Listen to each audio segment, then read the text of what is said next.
He moves across the dunes like a whisper carried by the wind, eyes fixed not on the horizon, but on a vision. In the heart of the endless desert, where silence howls louder than storms, they speak of a figure, the one who walks not to survive, but to awaken. But to transform.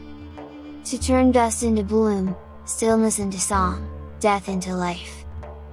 They call him the Promised One.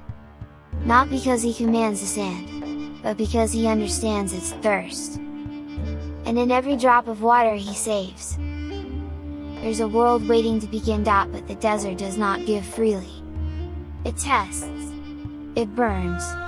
It waits. Legends say the sand remembers every footstep, and only the one who walks with purpose leaves no trace. The Promised One does not fight the desert. He listens to it.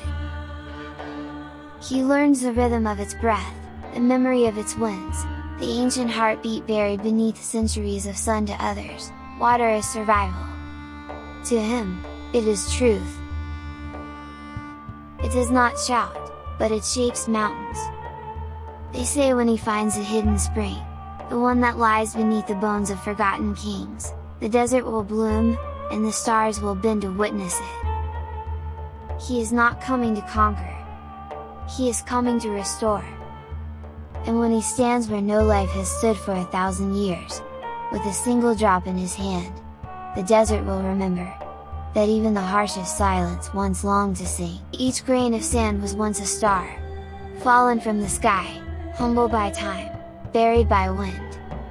And yet, even now, it remembers the light it came from. The desert is not empty. It is full of silent memory,